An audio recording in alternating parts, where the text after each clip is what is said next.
Last year, the entire WoW community got obsessed with this new mode called Hardcore, a mode in which players would take classic WoW to the extreme. Now in classic WoW, everything can and will kill you, and what classic Hardcore was is that it made it so that players only got one life, meaning once you die, your character is gone. Now me personally, I'm not a massive fan of classic WoW. I just find it to be a bit slow for my liking. So recently, I made a video about a hardcore mode that I came up with in retail WoW, and a lot of people seem to enjoy it, and a lot of those people suggested that I give the Ironman challenge a try. So I did my research, and the challenge sounded like it could be a lot of fun to play, so I did.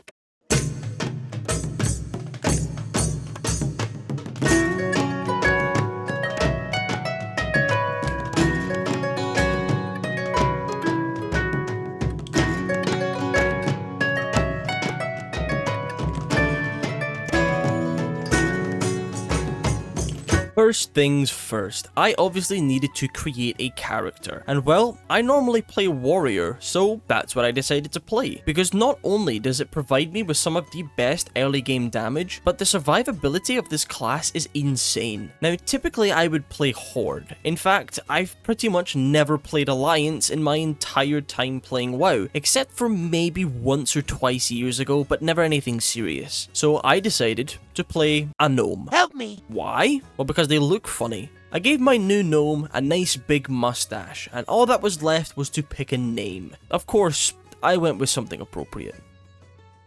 If you've watched my previous video, then you will be familiar with my character Fart and Sniff, a brave troll warrior who tried to solo Ragefire Chasm. RIP Fart and Sniff. So I would like to introduce you to Fart and Sniff's autistic cousin, Fort and Sniff. He may be small, but his ambitions are grand. This gnome warrior shall venture off into Azeroth with nothing but crappy gear. Anyway, now that we are here, I think it's probably best that we go over the rules of the Ironman challenge.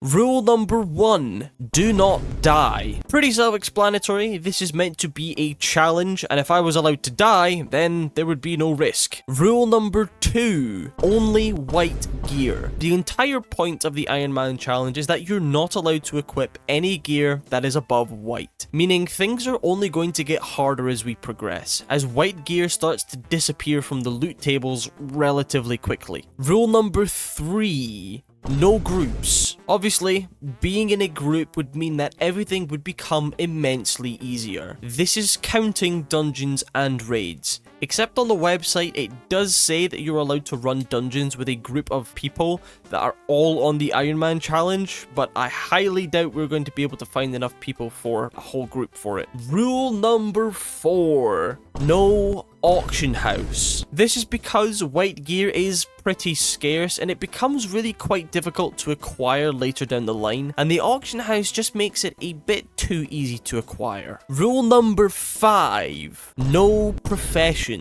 This is everything from blacksmithing to herbalism. Obviously, it would be a bit easy to craft any gear upgrades through professions like blacksmithing, and gathering professions would provide a significant chunk of experience, and we don't want that. We want to be getting all of our XP through combat and combat-based quests. Lastly, on the website, it does say that all mounts are allowed, so who am I to argue? And I just want to explain what my goal here is. Well, the end goal is obviously to get max level and maybe do some max level content, but that will probably take me a little while. So for today at least, I would really like to get to level 30. Once finished the boring introductory quests, I was thrown into an unfamiliar place called Karanos. A small settlement with all the necessary NPCs, and the best part of it was the cozy inn that was there. Honestly, it felt so cool to have an inn that looked like this. It really created the feeling of being an adventurer. But I knew that it wouldn't last long, because I had other plans. And those plans were to get to level 10, so that I could ride on my mount and journey elsewhere.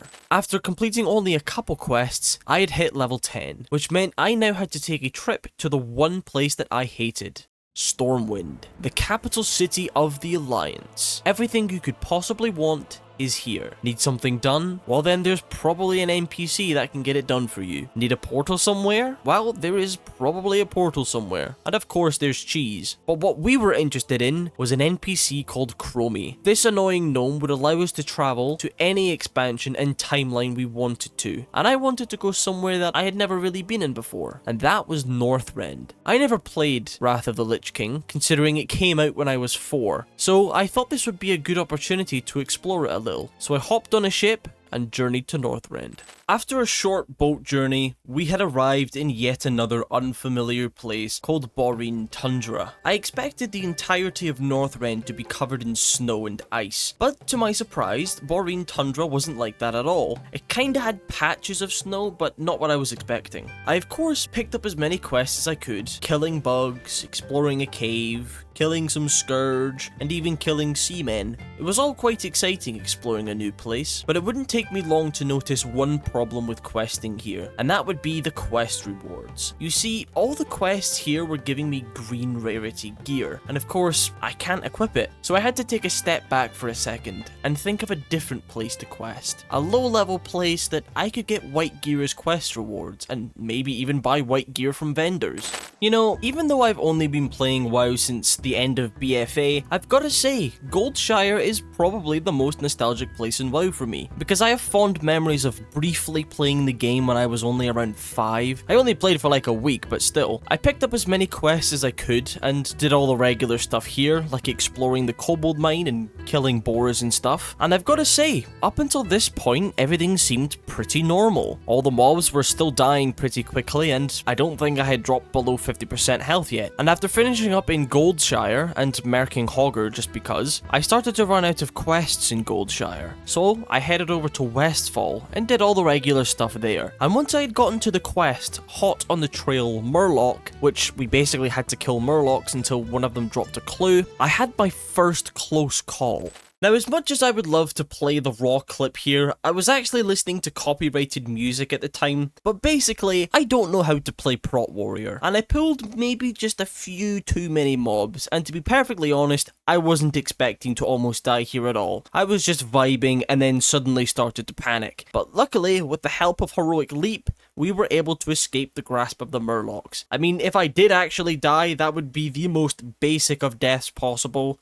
Death by Murloc. After my panic moment, I continued to quest as normal in Westfall, moving further into the zone to complete the quest that would eventually lead me up to the Dead Mines quests. And at this point, we had steadily made our way to level 21, and decided to take a break for a while. Once coming back, I decided that it was about time that I switched off of Prot Warrior, so I found this vendor who luckily had a few two-handed swords for sale. So I bought 2 of them to give Fury and Arms a try. But after I did switch, this is where I first started to notice that I was doing almost no damage to my enemies, and the enemies were doing a lot to me. It felt like I was whacking the mobs with a limp baguette, and I genuinely feared that I was going to make a mistake and die, so I switched back to Prot for the survivability, at least for now anyway. Continuing on, there wasn't really anything particularly significant that happened in the rest of Westfall. Just doing the regular things like killing mobs, completing quests, and partaking in a rally, you know, the usual. Shortly after, we were pretty much done with the entirety of Westfall. There was a few things to do here and there, but to be honest,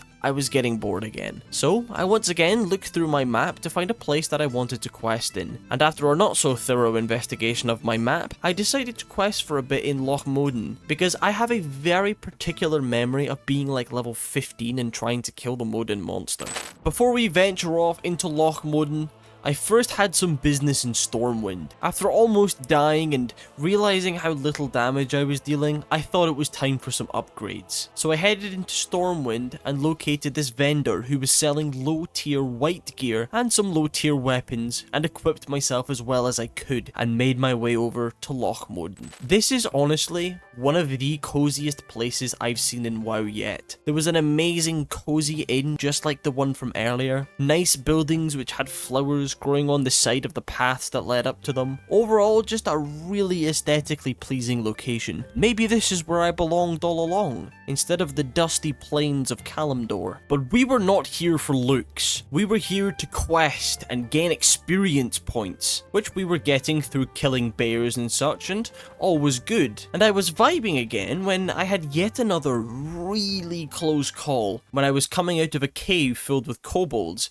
and I charged a rare mob and accidentally pulled an extra, but whatever. But they were beating me down, and I got really greedy to make sure that I got the kill on the rare mob which tried to flee, but accidentally pulled more and had to try and make a run for it through even more mobs. And all I can say is, thank God hamstring exists, because without it, I was for sure dead. And by the way, that was like a 5-minute period where I thought I would see if Fury was still dealing no damage. And yeah, it was. With that crisis averted, I continued to quest as we were getting very close to our goal of level 30. And well, the game decided to push me out of Loch Modan and over to the wetlands, which happened a lot sooner than I expected, to be honest. But there was some cool quests to finish up here, like there was one where we have to infiltrate a tower that was filled with dragon maw orcs. And after that, we were teetering on the edge of level 30, and only had to do one more quest, which was to steal some dwarf's beard.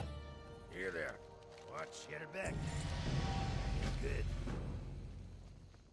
I hope you enjoyed this video, because I enjoyed making it, and I would like to ask you guys for one massive favor, and that is to give me as much feedback as you can. What would you change? What would you do different? Please be as harsh as you possibly can. Anyways, I hope you all have a wonderful rest of your day, and I will see you all later.